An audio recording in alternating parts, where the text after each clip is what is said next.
Hey everybody who's just tuning in. We're at the Doggo show at Giant Robot Store. We'll be joined in a little bit by Thinh Nguyen, an artist who's created a couple of pieces for this show. This is a group show.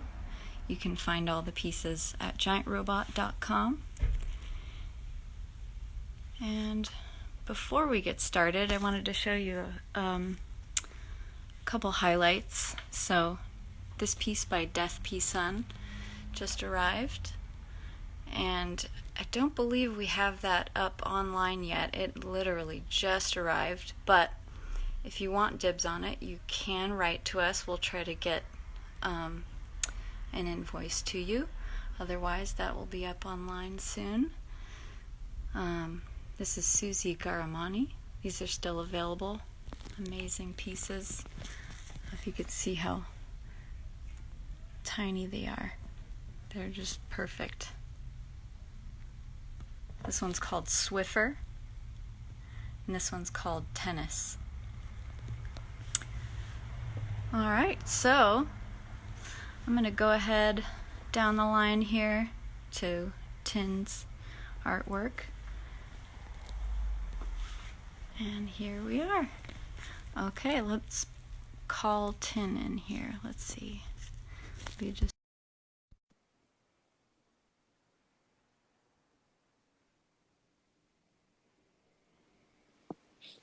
Hey, how's it going? Good. How are you? How's Pretty everyone? good. You having a Good. good afternoon so far? Yeah. Cool. All right. Well, thanks for joining us again. We Yeah. talked to Thinh a couple days ago, and this is our second go. Um, so, Eric and I were talking about your pieces yesterday, and how there's well, more in this one, but in a lot of your pieces, there's a lot of sort of gestural movement, hmm and there's like some twisting and contorting, like the hands and things like that. So Yeah. we were just sort of wondering where that sort of inclination comes from. Yeah. I think for a while I've been interested in like dancers and choreographers. Oh, nice. And I think a while back, I think it was maybe um, Tiffany Liu. Mm-hmm. She showed me a video of this studio in South Korea called 1 Million Dance Studio. And I remember watching it, and it was just really amazing to see how dancers sort of um, are able to kind of express themselves through body gestures and movement. And it reminded me a lot of like the Baroque period of art, where it's very dynamic, Mm. and there's a lot of like emotional intensity, and I think um, that sort of like um, tension and contorting of the human figure really interested me, and kind of displaying these sort of um, it just makes like the body sort of like stand out a lot. Mm. Uh, Yeah, I really find that really mesmerizing.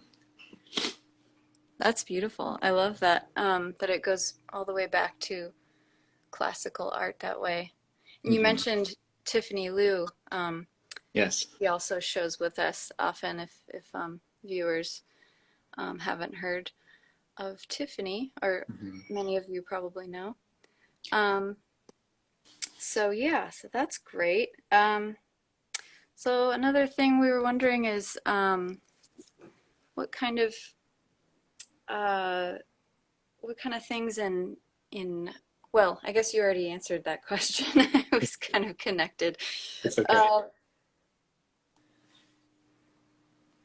Uh, yeah, oh yeah. So I was wondering about like narrative, because you do, I really like your Instagram posts when you You have really eloquent ways of explaining the emotion behind your work and the thought that goes into them.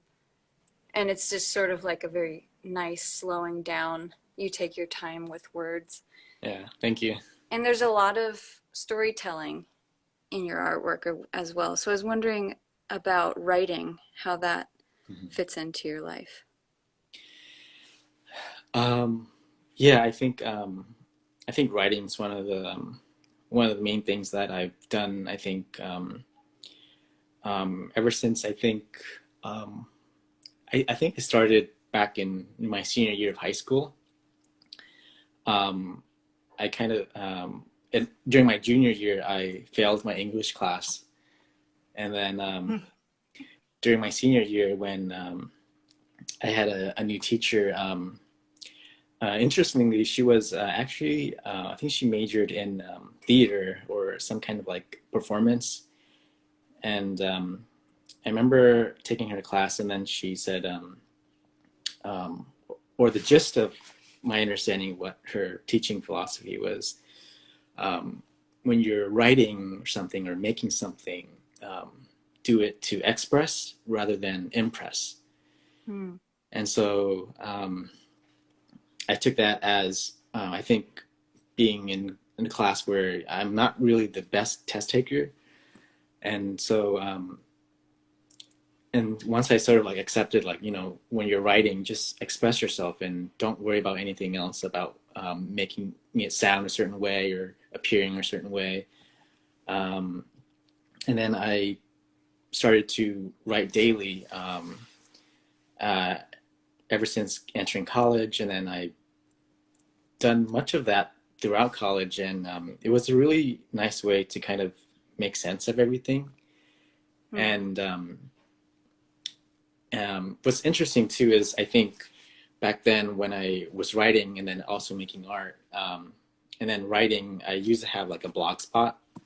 Um, Hmm. and what's cool about that was that I think no one really knew about it, or no, like there wasn't much of an audience. So I think it's easier to sort of be transparent with like how what you're saying, Hmm. and not be sort of swayed of what you actually create based on um, like uh, what people expect you to.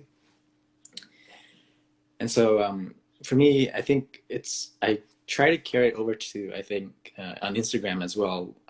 Although sometimes it's kind of hard because it's very visual, and it is, you know, we're like scrolling through things at a very quick pace. And I guess yeah, when I'm writing something, I kind of want people to kind of slow down. And Hmm. I don't really know if people do read it, but at least I know that I kind of like um, express myself through that Hmm. moment. Yeah, Well, this is a great time for people to slow down, so it's perfect. yeah, Um, so if y'all didn't see the first video a couple days ago, we were talking about how Tin is a pattern designer. Is that yes, right? Textile pattern designer. yes. And I always like looking at how you treat fabrics in your work. And in some of your other works, you even have pattern in them too. But even just your uh, rendering of fabric is really beautiful. Thank you. You can tell.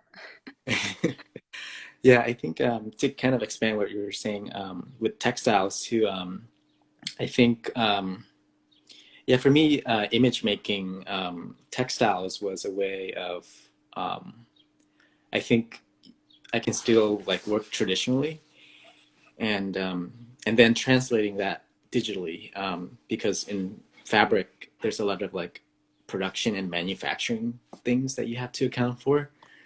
um, and so what's interesting too is that when I find myself doing textiles, I'll miss doing more like narrative illustrations, and then when I do illustrations that are narrative, I miss working in textiles.